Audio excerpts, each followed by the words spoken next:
हाय दोस्त, आज हम लोग पढ़ेंगे फिगर ऑफ स्पीच। तो फिगर ऑफ स्पीच पढ़ने से पहले फिगर ऑफ स्पीच क्या है इसको जानना जरूरत है। फिगर ऑफ स्पीच होता है एक ornamental discourse of a language. क्या है ये? एक भाषा को कितना अच्छा से सुंदरता के साथ दिखा पाओगे, बोल पाओगे, that is figure of speech. Ornament देखे, एक औरत को शादी के समय दुल्हन बनाया जाता है, जैसे कितना अच्छा सजाया जाता है, उसी तरह ऐसा भाषा का ऑर्नामेंट देखे कोई भी सेंटेंस या कोई भी भाषा को अच्छा से सजाया जाता है, that is figure of speech. तो फिगर ऑफ स्पीच बहुत इंपॉर्टेंट है और हर पोएम में आपको पोएटिक डिवाइस यानी फिगर ऑफ स्पीच आता है। तो आज हम डिस्कस करेंगे यही फिगर ऑफ स्पीच के लिए, क्योंकि आपका 9 से लेके 12 तक बहुत ही इम्पोर्टेंट है। जो ज़्यादा इम्पोर्टेंट है वैसा ही हम लिखा, और नौकरी के लिए भी ये फिगर ऑफ स्पीच आता है, इसका एग्जाम्पल आता है, ठीक है ना। तो हम बता रहा हूँ सिमिली। सबसे पहले सिमिली क्या होता है? Simile is a figure of speech. आप जानते ही हो सिमिली में क्या होता है ना, clear cut comparison is made between two different objects और थिंग्स।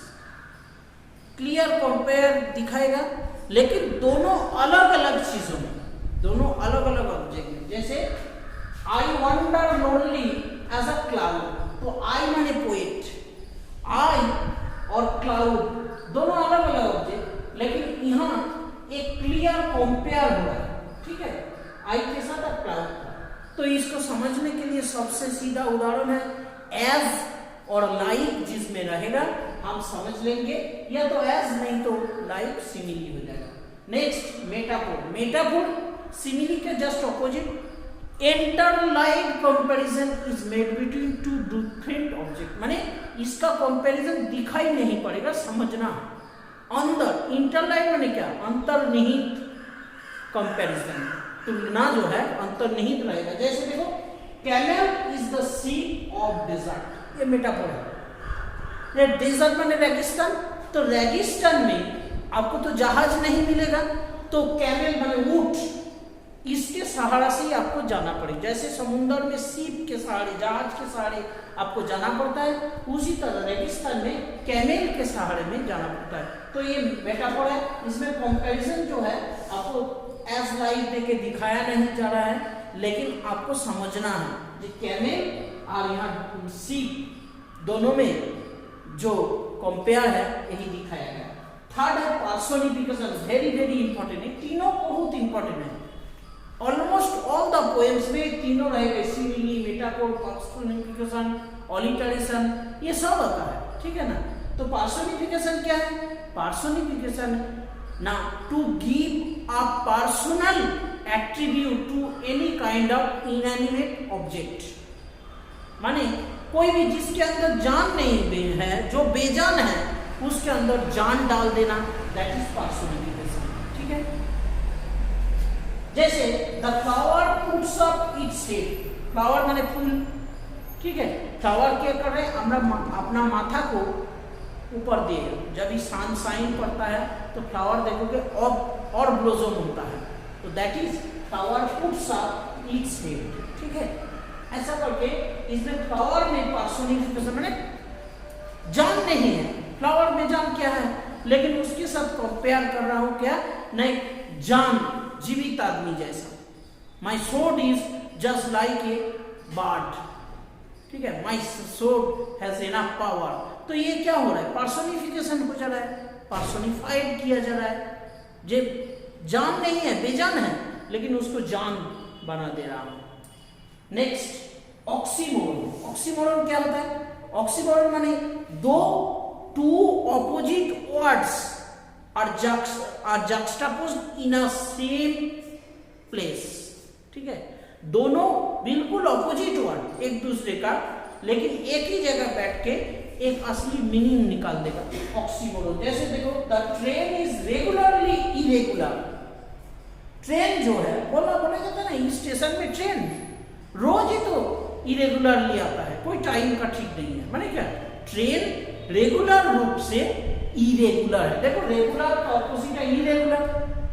तो ट्रेन जो नियमित रूप से ही अनियमित टाइम पे आता है। तो भाषा कितना अच्छा लग रहा है। It is ornamental discourse, figure of speech. तो ऑक्सीमोरन हो गए। फिर ऑलिटरेशन आप जानते ही हो, आपका हर पोएम में ऑलिटरेशन आता है। ऑलिटरेशन क्या होता है ना, एक ही उच्चारण या एक ही शब्द का बार बार उच्चारित होगा। जैसे यहां देखो alliteration, a flock of fowls in form, माने एफ साउंड, फॉ साउंड बार बार आ रहा है, flock of fowls in form. ठीक है, ये ऑलिटरेशन, ऑलिटर होता है, बार बार आता है, रिपीट करता है। आयरनी, आयरनी तो जानते ही हो, आयरनी भी बहुत आता है, मैंने बहुत नीचा आदमी को बहुत ऊंचा दिखाना, आयरनी करके माने विद्रूप करके, सार्कास्टिक वे से दिखाना।